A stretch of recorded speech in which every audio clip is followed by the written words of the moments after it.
Yeah, big news actually came down last night. Mail is expected to start moving again tomorrow. That's because the Canada Industrial Relations Board has ordered striking Canada Post workers back to work. Simone Gavris joins us from the picket lines, the processing plant in Stony Creek. What's the morale like this morning?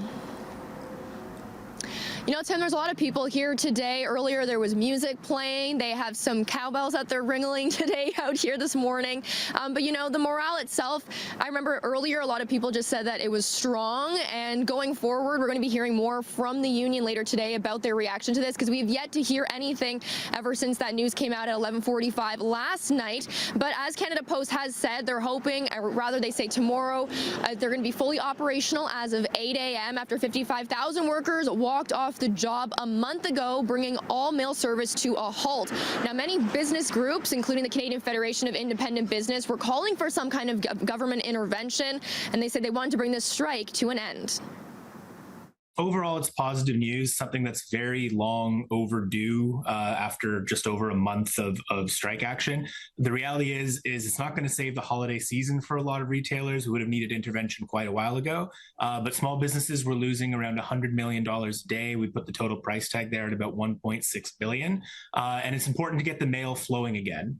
For a lot of businesses, they still do a lot of commerce through the mail. There's a lot of checks and invoices going back and forth. So at least this news and that postal service will resume on Tuesday. We'll start getting that money flowing again, and that's a good sign. Ryan Mallow is VP of Ontario Legislative Affairs with the CFIB. Now, they reported nearly 75% of businesses plan to reduce their dependence on Canada Post going forward. And that's something he says the organization saw after the last Canada Post strike in 2018. Now, the Labour Minister called on the Canada Industrial Relations Board to order employees back to work. That happened on Friday if a deal wasn't doable before the end of the year. Then Canada Post says the board held 2 days of hearings on the weekend and determined that the two parties were in fact at an impasse.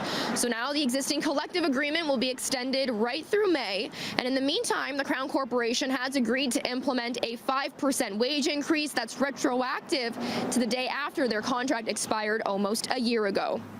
Now, again, CUPW has yet to comment on this latest development, but on Friday they said that they strongly denounce any intervention. We are hoping to hear more updates from Canada Post about their plan on how they're going to resume all their operations starting tomorrow at 8 a.m.